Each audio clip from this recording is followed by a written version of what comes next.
wassalatu wassalamu ala asyrafil anbiya'i wal mursalin wa ala alihi wa sahbihi ajma'in.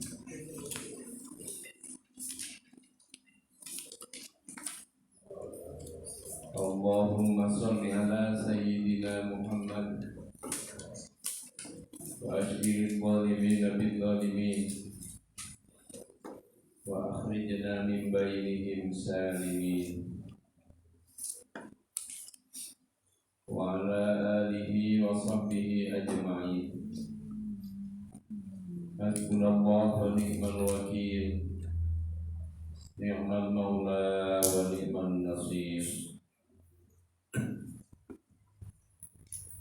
A'udzu billahi minasy syaithanir rajim.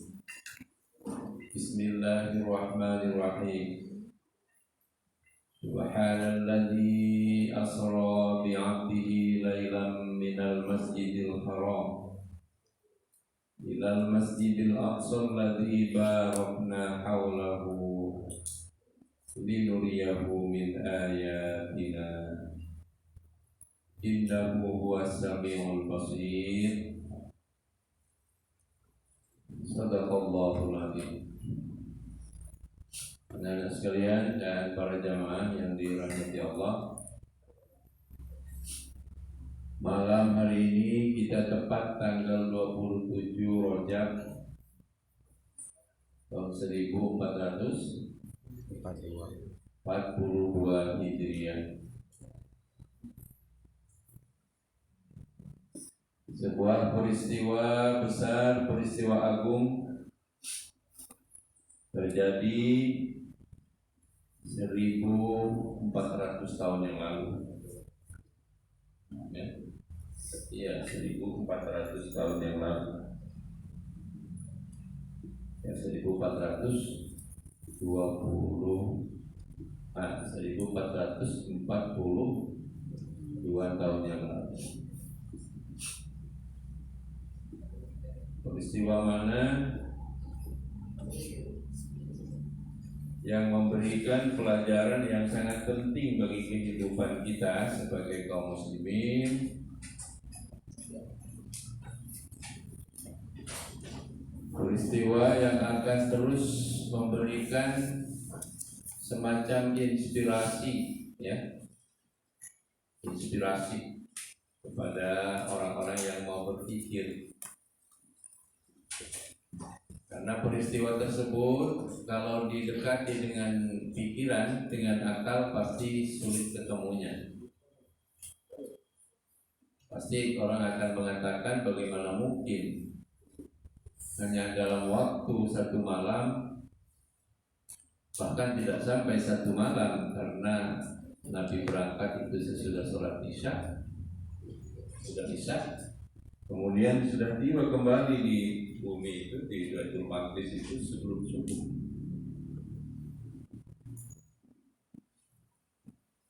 Perjalanan dari Makkah, dari Masjidil Haram ke Masjidil Aqsa. Berapa jaraknya Masjidil Haram, Masjidil Aqsa?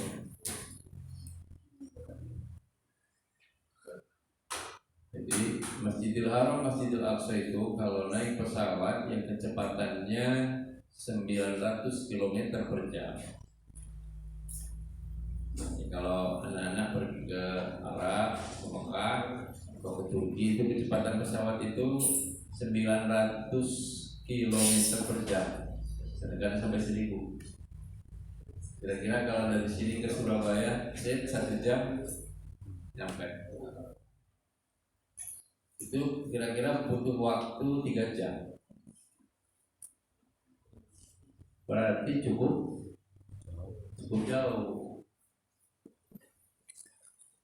3 jam.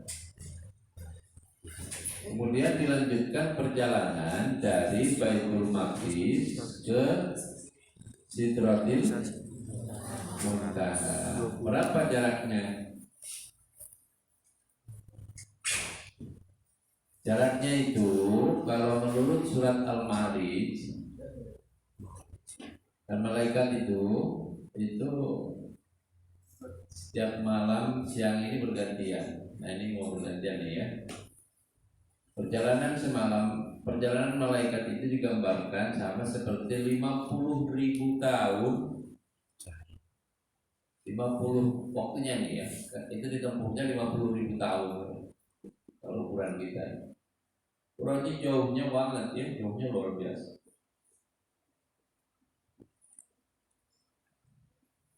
Jadi begitu.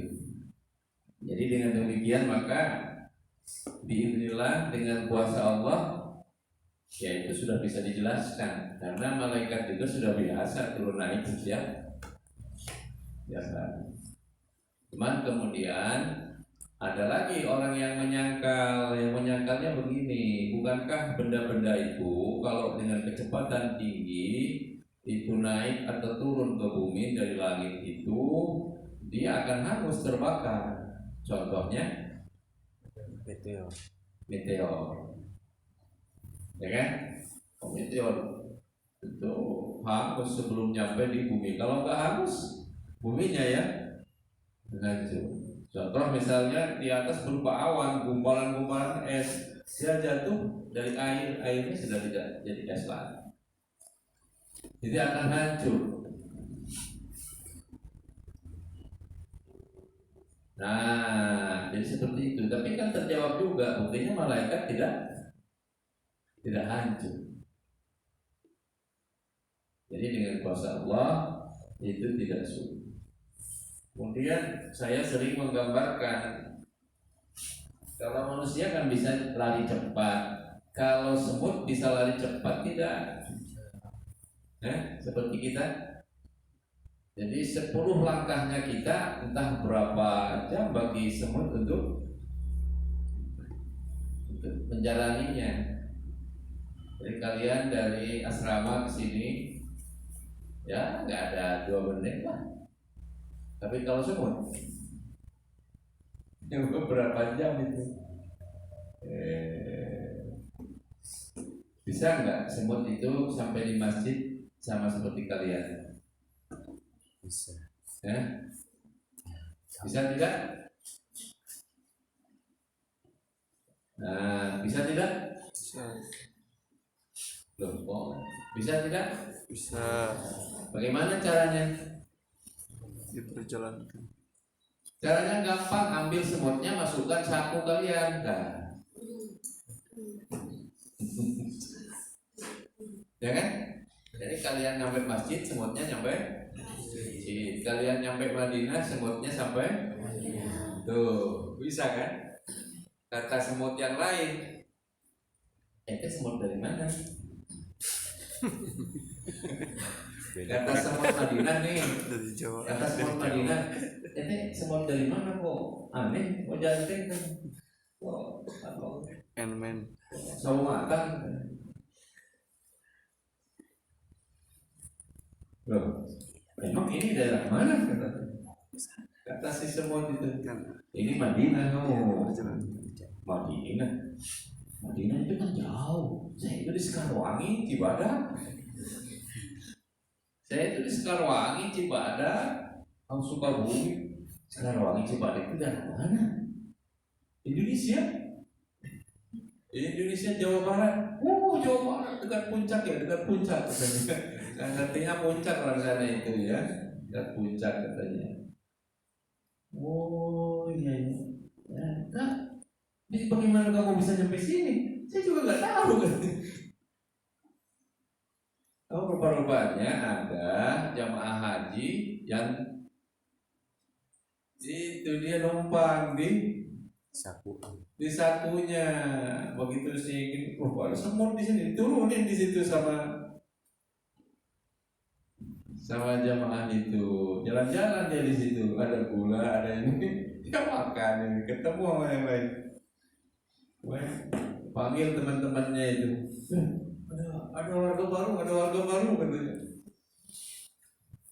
Dari Indonesia. Ajaib kata semua itu. Indonesia itu perjalanan 9 jam naik pesawat. Kata semutnya. Ya berarti semut itu berapa jam nyampe Madinah? 9 jam juga kan? sama seperti kalian. Allahu a'lam. Itulah kira-kira gambarannya seperti itu. Jadi itu manusia saja bisa mengusahakan, apalagi Allah.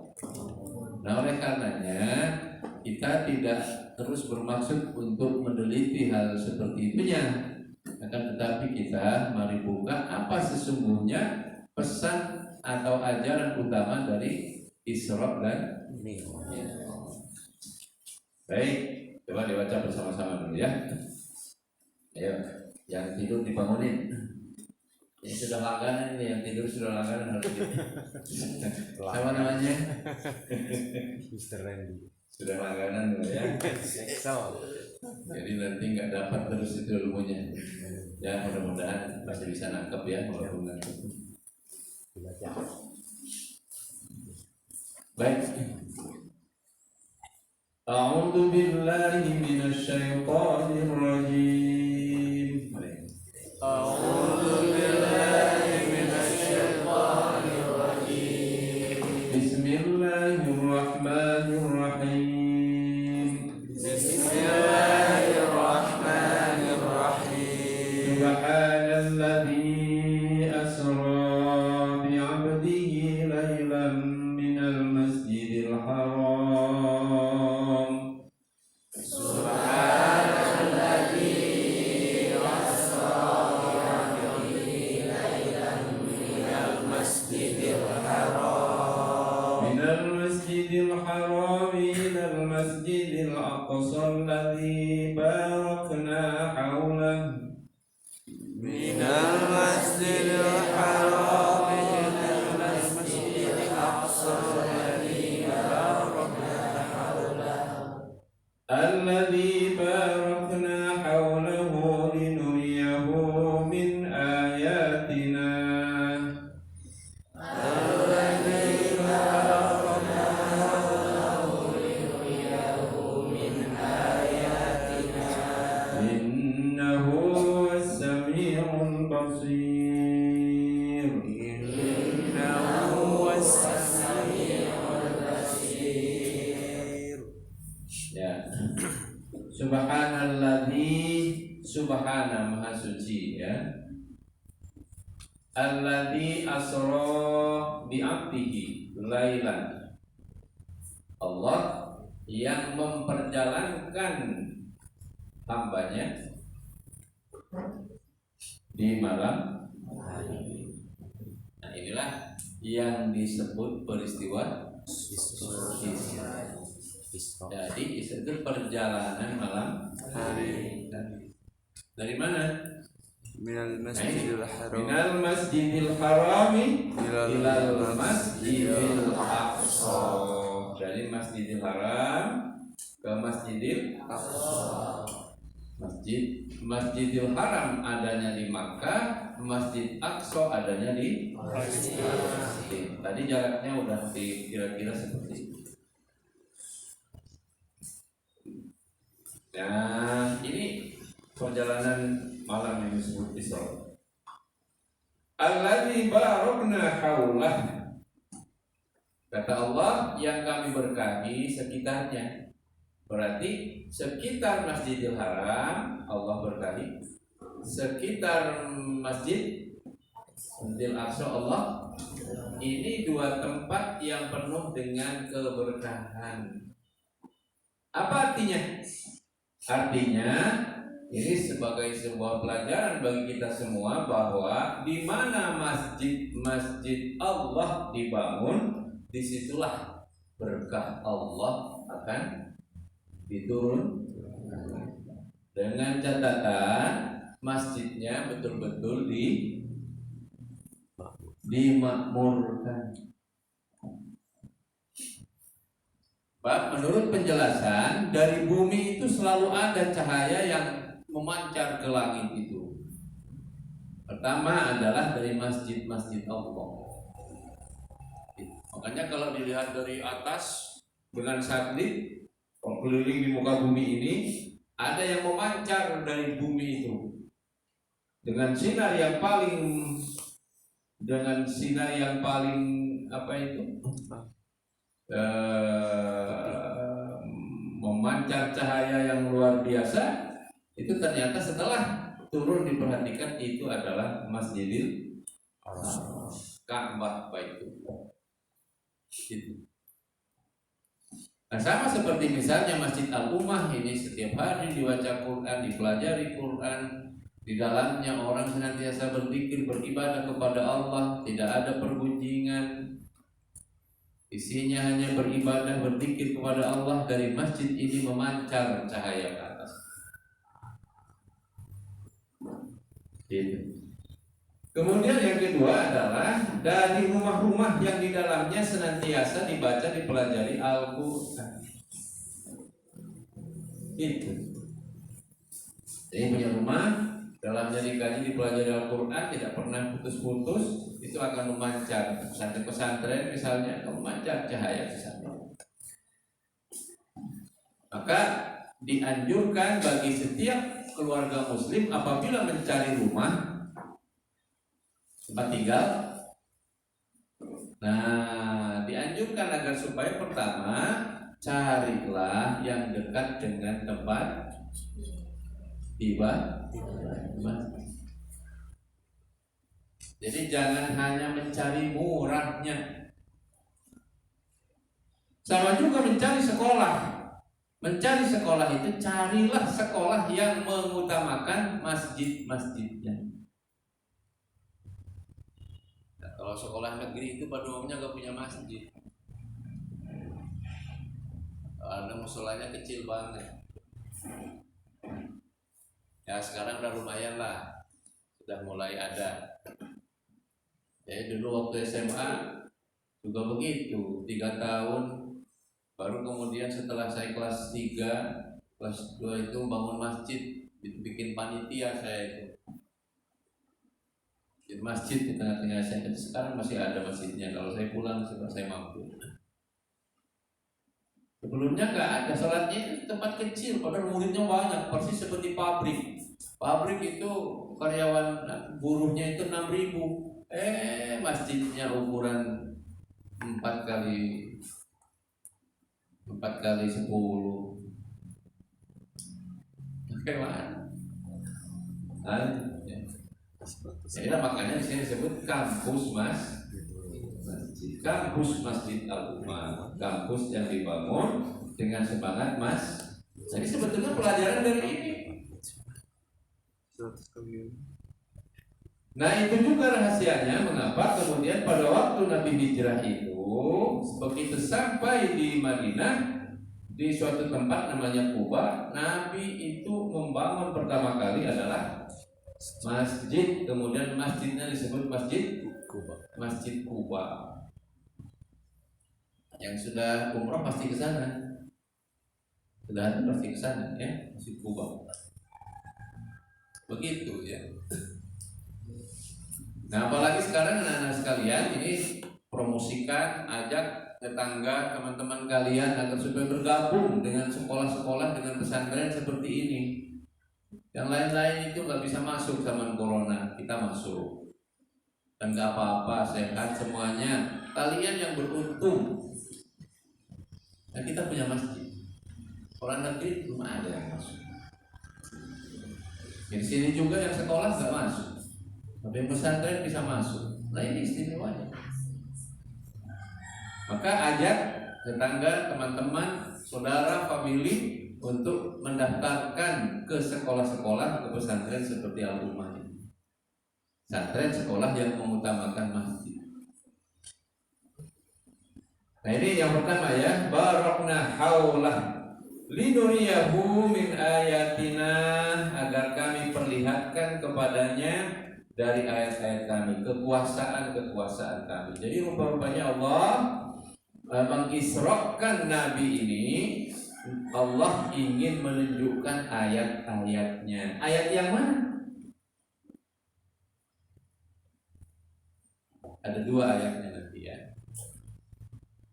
Yang pertama adalah ayat kauniyah. Ayat kauniyah ini ayat berupa kekuasaan Allah yang dipancarkan di alam semesta. Itu yang pertama ya, kekuasaan Allah. Bagaimana Nabi bisa dalam waktu yang singkat menempuh jarak yang begitu jauh, itu juga adalah kuasa Allah. Bagaimana dalam perjalanan yang secepat itu ternyata Nabi itu fisiknya aman, itu kuasa Allah. Bagaimana malaikat itu begitu mempunyai kecepatan yang luar biasa, itu kuasa Allah.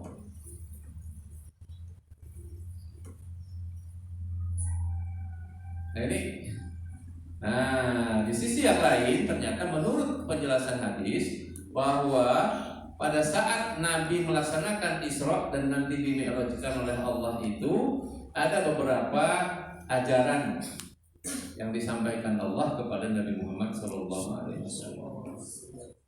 Itu ya. Oke, yang pertama itu ayat kauniyah. Ya. Ayat apa? Kauniyah, ayat-ayat alam. Makanya nanti kita akan melihat bahwa di dalam peristiwa Mi'raj itu ada ayat Al-Quran yang disampaikan langsung oleh Allah Subhanahu wa Ta'ala.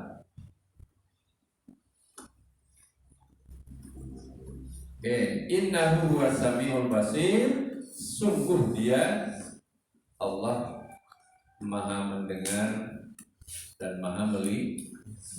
Nah, saya akan coba hubungkan ujung ayat ini dengan surat dan ayat yang diturunkan Allah pada saat Mi'raj. Surat apa? Ayat berapa yang diturunkan Allah yang kepada Nabi Muhammad pada saat peristiwa Mi'raj itu? Kan setelah sampai di Baitul Maqdis terus naik ke Sidratil Muntaha. Untuk apa? Pertama tadi untuk Allah menunjukkan kekuasaannya, ayat-ayat kauniyahnya. Yang kedua adalah untuk Allah mengajarkan hal-hal yang sangat penting dalam kehidupan kita sebagai kaum muslimin. Ada 3 hal. Nanti sebetulnya pada peristiwa Mi'raj itu ada 3 hal yang utama yang diajarkan Allah kepada Nabi Muhammad, bukan hanya sholat. Yang pertama tentu saja adalah perintah sholat berjamaah. Diterangkan dalam hadis-hadis yang sahih bahwa awalnya sholat itu 50 waktu. Sementara jam saja hanya 24 jam. Berarti setiap jam itu ada 2 sholat minimal.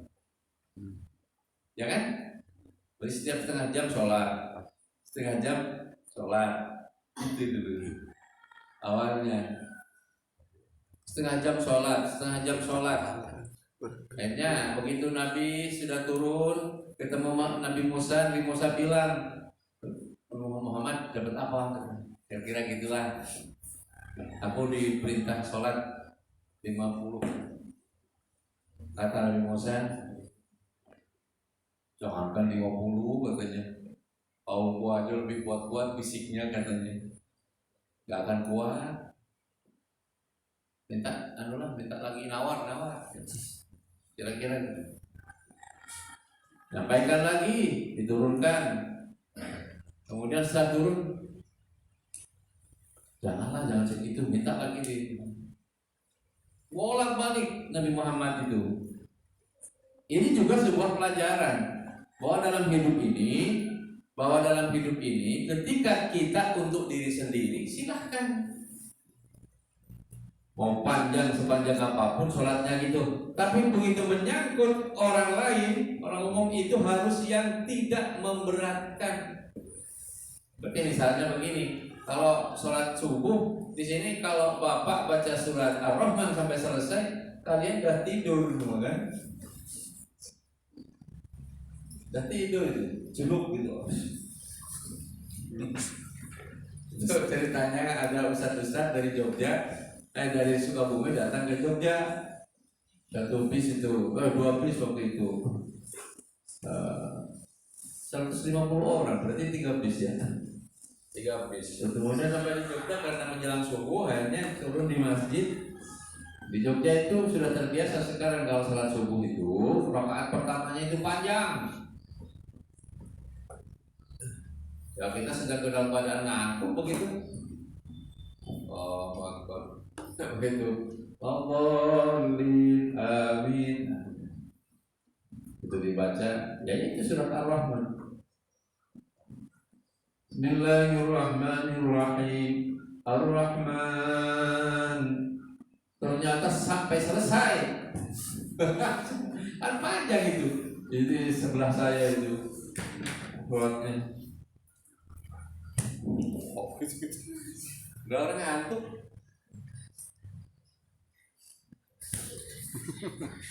Tapi bisa berdiri. Jadi lucu begitu. Panjang.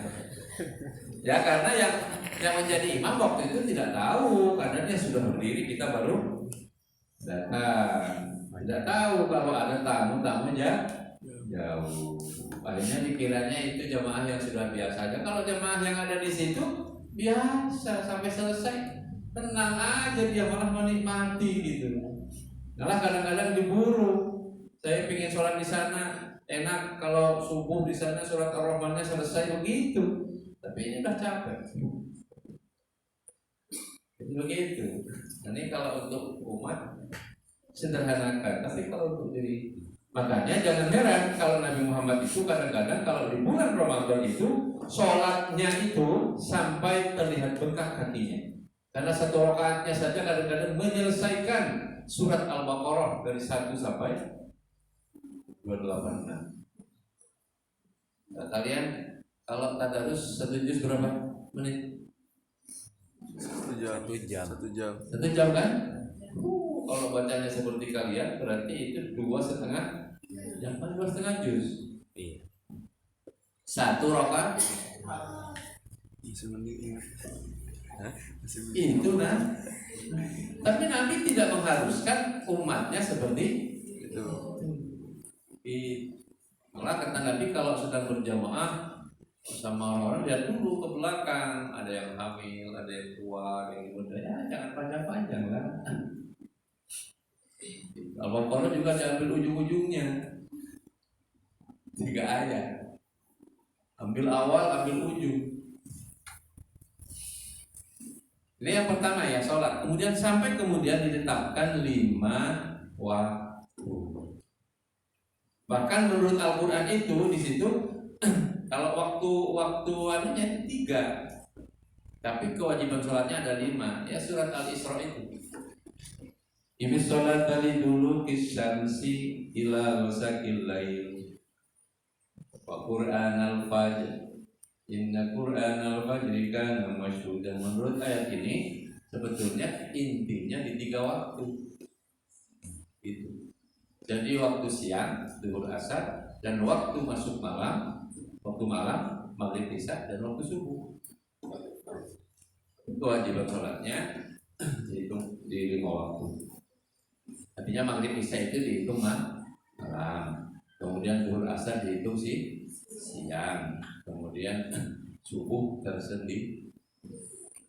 Jadi begitu. Itu 1. Oleh karenanya anak-anak sekalian, jamaah yang dirahmati Allah, sekarang sholat yang sudah diperjuangkan Nabi dari 50 menjadi 5 waktu, jangan dikurangi lagi. Maksimalkan. Makanya nanti dalam Quran akan kita jumpai, sekarang usahakan sholatnya itu khusyuk. Itu ya. Akan ditambah sholat-sholat yang lain, namanya sholat rawatib, sholat nafilah. Memang kalau di apa itu dikumpul-kumpul nanti ya rakaatnya sekitar 40 rakaat lah sehari. Ya. Itu yang pertama. Tapi kemudian Rasulullah Shallallahu Alaihi Wasallam itu mengajarkan kepada umatnya setelah peristiwa Isra, setelah peristiwa Mi'raj ini, tidak lagi untuk mendapatkan sholat, tapi justru sholat untuk Mi'rajnya kalian. Gitu. Jadi kata Nabi, as-sholatu mi'rajul mukminin. Sholat itu mi'rajnya para mukmin. Jadi para mukmin itu kalau ingin naik derajatnya, maka laksanakan sholat sebaik-baiknya. Oke, ya, satu itu perintah. Kemudian yang kedua, ternyata pada peristiwa Mi'raj ini Allah Subhanahu wa taala menurunkan dua ayat yang sangat penting di akhir surat Al-Baqarah. Apa punya ayatnya? Ini yang sudah Bapak bacakan tadi. Makanya tadi Bapak bacakan surat Al-Baqarah. Amana ar-rasulu bima unzila ilaihi min rabbih wal mu'minun. Ya kan? Dan itu la yukallifullah nafsan illa wus'aha. Jadi dua ayat ini diturunkan langsung pada waktu Mi'rajnya Nabi. Makanya ayat-ayat ini mulai dari lillahi ma fis sama itu hubungannya dengan ini kan? Dengan innahu huwas samiul basir. Hubungannya dengan linuriyahu min ayatina. Jadi lillahi ma fis samawati wa ma fil ard wa in tubdu ma fi anfusikum aw tukhfuhu yuhasibukum bihi Allah fayaghfiru liman yasha wa yu'adzibu man yasha wallahu ala kulli syai'in qadir. Ini hubungannya dengan ayat innahu huwas samiul basir. Allah Maha mendengar, Maha melihat. Allah melihat apapun yang kalian sembunyikan dalam hati kalian ataupun yang kalian keluarkan. Dan gitu. Lalu kemudian disambung dengan amanar rasulu bima unzila ilaihi min rabbihi wal mu'minun. Kullun amana billahi wa malaikatihi wa kutubihi wa rusulihi la nufarriqu. Nah, ceritanya Nabi pada waktu Mi'raj itu kan langit pertama ketemu Nabi Adam, terus sampai langit ketujuh ketemu Nabi Ibrahim. Berarti Nabi itu pada waktu Mi'raj itu ketemu sebetulnya dengan semua para nabi. Makanya ayat la nufarriqu baina ahadin. Allah jangan membeda-bedakan antara nabi yang satu dengan nabi. Jadi nggak benar kalau dibilang Nabi Musa itu mengajarkan agama Yahudi, Nabi Isa mengajarkan agama Nasrani. Apalagi ya begitu juga nabi-nabi yang lain. Kata Quran itu bahwa mereka adalah Muslim. Nabi Isa Muslim, Nabi Ibrahim Muslim. Wala tamutunna illa wa antum muslimun, itu populer itu kalimatnya Nabi Ibrahim kepada kaumnya. Sering disampaikan Nabi Ibrahim kepada kaumnya. Nah jadi begitu ya. Masya Allah. Oke ya. Jadi yang pertama adalah perintah sholat. Yang kedua turunnya dua ayat terakhir surat Al-Baqarah. Kalian harus paham nih. Hanya penting surat Al-Baqarah terakhir. Nah ini yang ketiga sekarang. Ini jangan dikupas nih ya. Yang ketiga itu adalah semacam ketentuan atau janji dari Allah. Allah akan mengampuni semua dosa-dosa kita orang Muslim, orang beriman. Kecuali dosa syirik. Jadi dosa-dosa besar apapun bakal diampun Allah kalau kita minta ampun, asalkan menjauhkan diri dari kemusyrikan. Jangan menyekutukan Allah. Maksudnya gitu.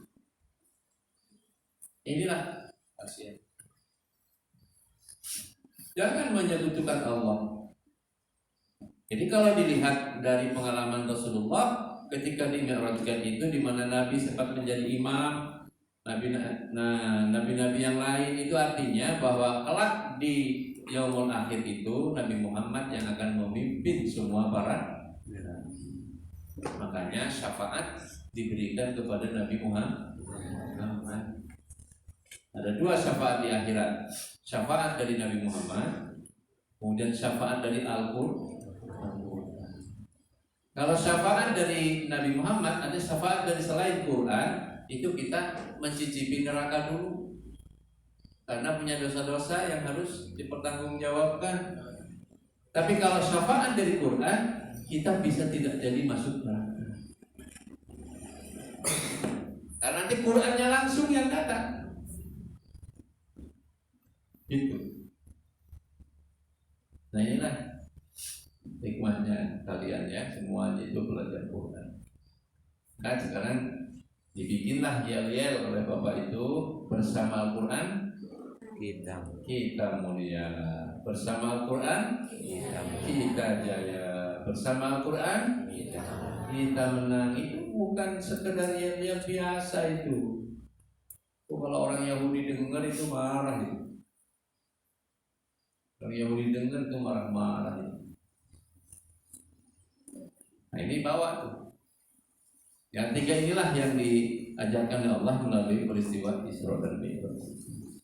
Nah ini kalian sudah paham sekarang itu. Nah oleh karenanya maka karena itu sudah merupakan bagian dari keimanan kita sebagai kaum muslimin, wajib hukumnya kita mengimani peristiwa ini. Ya ayatnya jelas. Ya yaitu ya inilah baik ayat tentang Isra-nya maupun Mi'rajnya satu kesatuan di sini. Ini satu kesatuan. Kalau ingin lebih lengkap nanti ada, yaitu namanya surat Al-Ma'arij.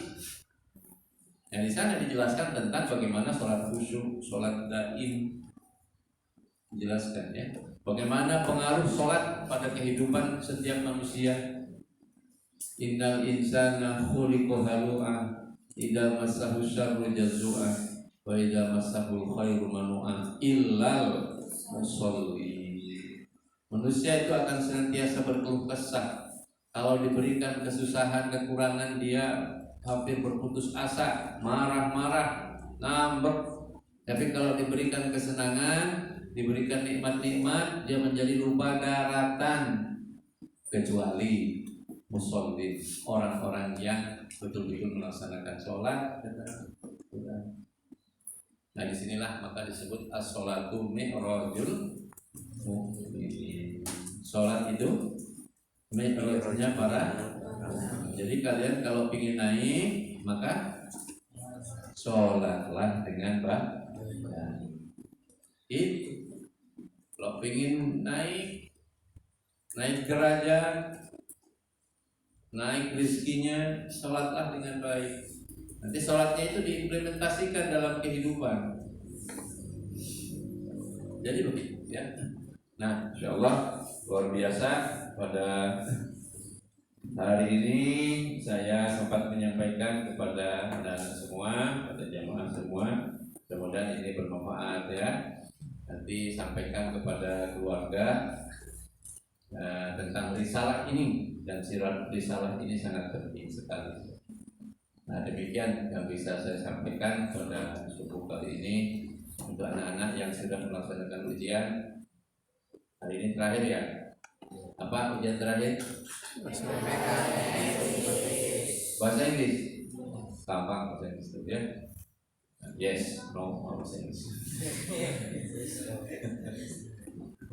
Kalau anak muda nantinya I love you. Nah itu bahasa Inggris. Saya ngertinya gitu aja, in the name of Allah. Itu bahasa Inggris. Yang satunya apa? PPKN. PPKN itu apa sih? Pendidikan, keluarga, NKRI, harga mati ya itu.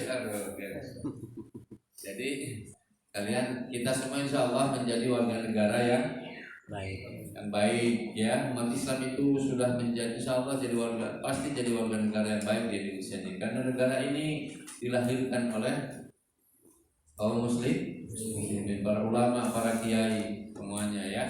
Jadi tidak perlu diragukan lagi kalau orang Muslim, apalagi para santri. Santri itu yang paling rela berkorban apabila negaranya itu diganggu. Maka jangan main-main di Indonesia ini. Kalau ada orang-orang asing ingin mencabik-cabik Indonesia di para santri, maju ke medan perang, pakai peci, pakai sarung, begitu, pakai peci, pakai sarung, pakai bambu runcing, tak peduli di sana pakai senapan. Wah, dulu oleh para kiai itu di jasa. Benar itu. Surabaya itu senjatanya kan senjata sederhana. Terus di Aceh itu panglima besar Belanda itu dibunuhnya oleh siapa? Oleh wanita. Wajibnya dan itu banyak pasukan di sana itu. Luar biasa itu. Jangan main-main sama orang Indonesia walaupun kecil-kecil badannya. Kecil-kecil cabai. Wow. Sana itu walaupun cabenya cabai hijau itu nggak pedes ya. Jangan main-main itu ya. Nah ini kalian, Masya Allah luar biasa. Habis ini nanti pulang duhur. Oh duhur pulang. Yang santri Ya. yang kelas 3 yang pulang. Ya, yang full day kelas 8. Yang kelas 8 pulang ya. Ya sampaikan juga kepada yang lain, mari bergabung ya. Dorong motivasi kalian, promosikan agar supaya bergabung dengan lembaga pendidikan Al-Umani. Kalian sudah merasakan semua betapa luar biasanya ya. Jadi nyari lembaga pendidikan jangan nyari yang banyak-banyak santrinya. Bilang Kak Kageron ya.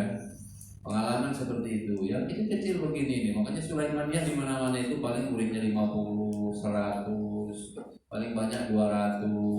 Gak ada yang sampai 1000 satu tempat.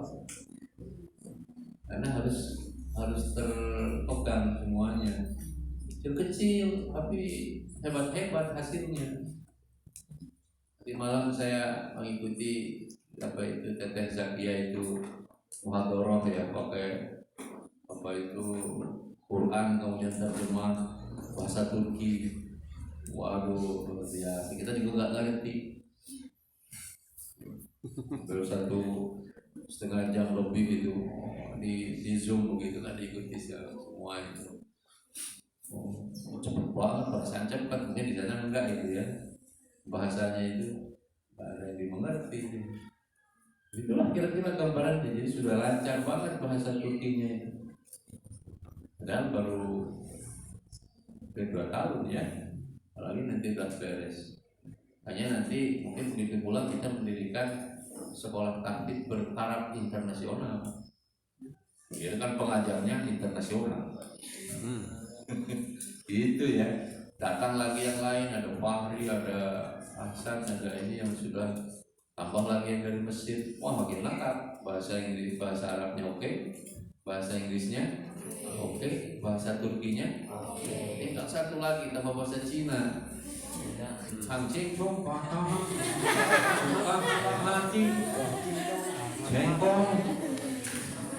jengkol enak disambel. Nah itu bagus sekali nanti itu. Ada yang bisa bahasa kan asik gitu. Nggak lama lah 3 tahun meluangkan waktu jauh dari orang tua. Tapi hasilnya daripada deket-deket terus sama orang tua, bahasa Indonesia aja nggak beres-beres bahasa Indonesianya, karena sehari-hari pakai bahasa Sunda. Ya sudah memang boleh-boleh aja, tapi kalau pakai bahasa Indonesianya aja nggak benar, rugi, karena semua buku di Indonesia itu bertulisan bahasa Indonesia. Nanti kalau keluar negeri ke barat pakai bahasa Inggris.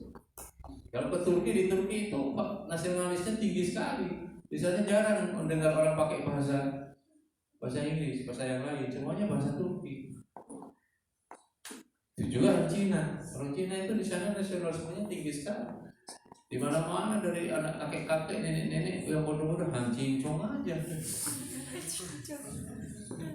Jadi begitu ya. Jadi ini kalian sekarang juga harus persiapkan mau ke Mesir, mau ke Turki, mau ke Jepang, mau ke Jerman, sekarang sudah mudah, jadi bisa ditempuh sekarang. Tidak harus berbiaya tinggi kalau kita sungguh-sungguh dan jalannya tepat. Nah, di sana masih bisa pesantren seperti ini, siangnya kuliah di perguruan tinggi yang hebat-hebat bisa. Jurusannya pilih apa saja bisa. Nah ini Masya Allah luar biasa ya. Jadi nanti kalau sudah ke sana kita baru merasakan, oh kayaknya Isra ini begini gitu. Naik pesawat. Kalau jalan kaki kalian berapa tahun tuh nyampe sana? Dulu kalau orang mau naik haji aja naik kapal laut 6 bulan baru nyampe. 6 bulan. Dan naik pesawat cuma 9. Nah, kira-kira Isra itu begitu. Gitu ya. Oke, assalamualaikum warahmatullahi wabarakatuh. Waalaikumsalam.